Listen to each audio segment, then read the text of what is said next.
Sirima Ratwatte Dias Bandaranaike, commonly known as Sirimavo Bandaranaike, was a Sri Lankan politician and the modern world's first female head of government. She served as Prime Minister of Ceylon and Sri Lanka 3 times, 1960-65, 1970-77 and 1994-2000, and was a long-time leader of the Sri Lanka Freedom Party.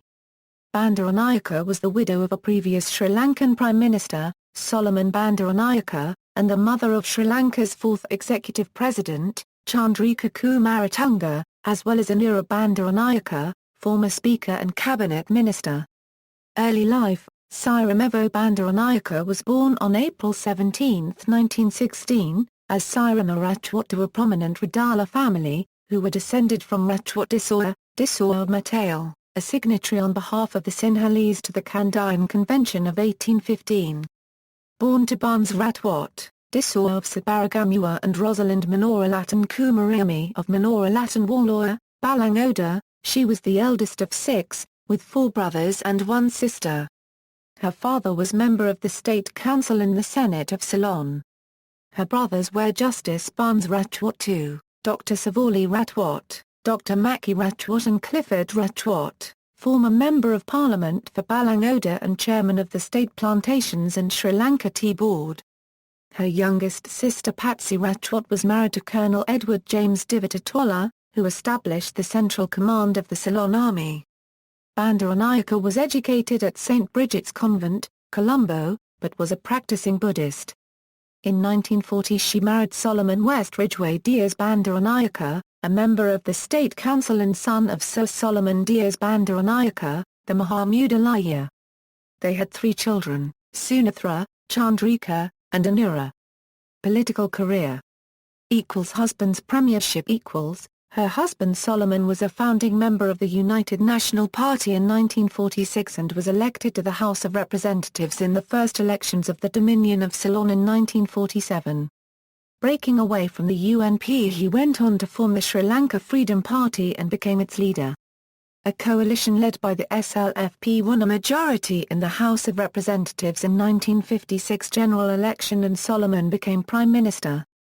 After initiating much change on socialist and nationalistic lines, he had his tenure cut short 3 years later when he was assassinated by a Buddhist monk on September 26, 1959.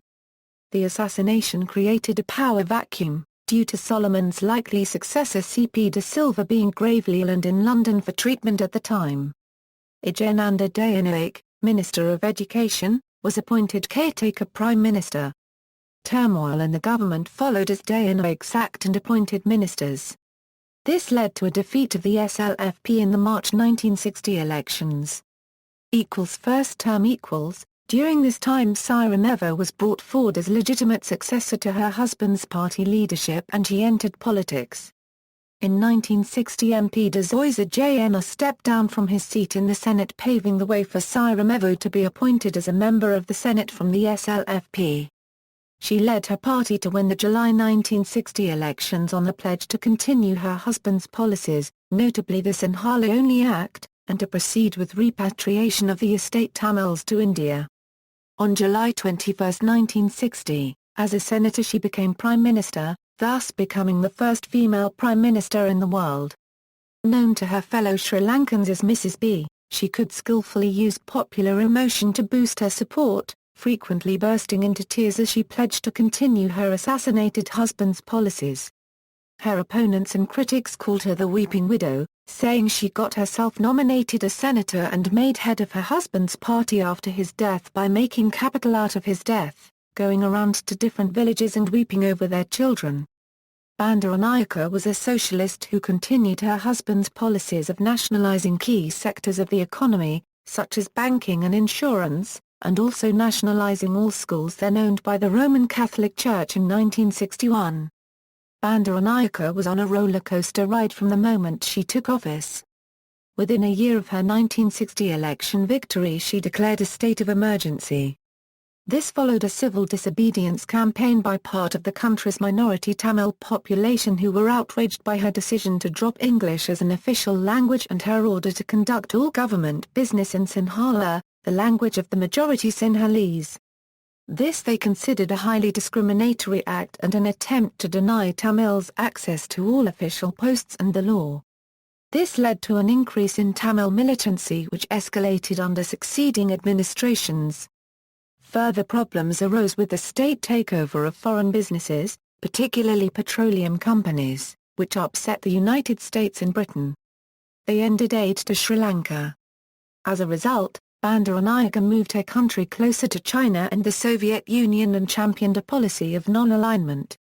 At home, she crushed an attempted military coup by Christian officers in 1962 and appointed her uncle William Gopalawa Governor-General of Ceylon.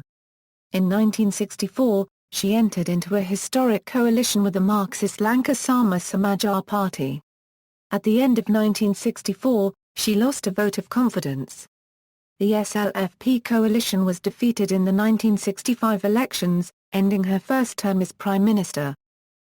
Pact with India under the terms of the 1964 agreement with India, 600,000 Indian Tamils were to be repatriated, while 375,000 were to be granted Sri Lankan citizenship.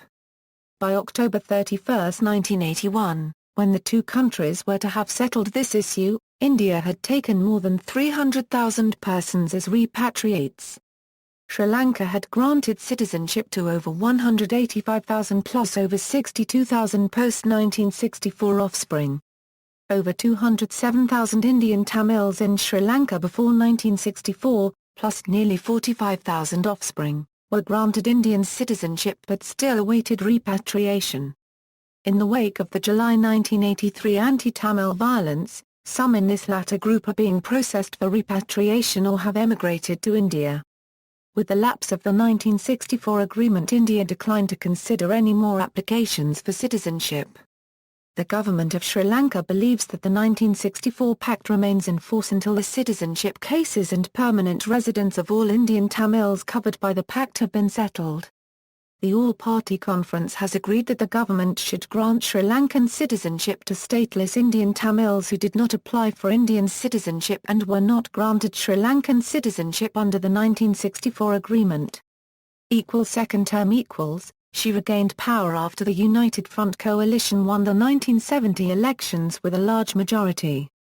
But after just 16 months in power, the government was almost toppled by the 1971 JVP insurrection of left-wing youths. Bandaranaike had disbanded the government's intelligence service, suspecting that it was loyal to the opposition United National Party. Thus there was no warning of the uprising, and Sri Lanka's small army was caught off guard. The army mobilized its reserves and held the capital, but some outlying areas were occupied by the insurgents. The government was saved by military aid from both India and Pakistan, thanks to Bandaranaike's skillful foreign policy. In those tough political years, she turned herself into a formidable leader. She was the only man in her cabinet, one of her officials commented during the height of the insurgency. Her second term saw a new constitution introduced in 1972, replacing the Salisbury Constitution. Ceylon was renamed Sri Lanka and became a republic, abolishing the monarchy of Ceylon. The 1973 oil crisis had a traumatic effect on the Sri Lankan economy. The government had no access to Western aid and her socialist policies stifled economic activity. Rationing had to be imposed. Bandaranaike became more and more intolerant of criticism and forced the shutdown of the independent newspaper group, whose publications were her fiercest critics. Earlier she had nationalized the country's largest newspaper, Lake House, which has remained the government's official mouthpiece. Bandaranaike enjoyed continued success in foreign affairs. She was chosen chairman of the Non-Aligned Movement in 1976, and hosted the movement's conference, attended by numerous heads of state. Despite her high international standing, she was losing Sri Lankan support rapidly amid allegations of corruption and against the background of a rapidly declining economy. Under the Salisbury Constitution, election would have been held in 1975. However, the government had become very unpopular. Bandaranaike used a clause of the 1972 Constitution to delay elections until 1977. This did not help, and in the 1977 elections the United Front was routed, winning only 8 seats. Opposition Bandaranaike held her own seat in 1977, but in 1980, she was charged with abuse of power for the 1975-77 delay in elections. She was expelled from parliament and banned from public office for 7 years. The 1980s were her dark days. She became a political outcast, rejected by the people who had once worshipped her. Bandaranaike spent the next 17 years in opposition, warding off challenges to her leadership of the SLFP, even from her own children. Always the politician, she played her ambitious daughter Chandrika and son Anura against one another, holding on to party control despite losing every subsequent general election. Third term In 1994, the SLFP-led coalition won the general elections. Chandrika then outmaneuvered her mother to become prime minister, and then was elected president the same year. Bandaranaike became prime minister again, but the constitution had changed since her last tenure. As prime minister, she was now subordinate to her daughter, the president. She remained in office till a few months before her death, but had little real power. She died on election day, October 10, 2000, after having cast her vote for the last time.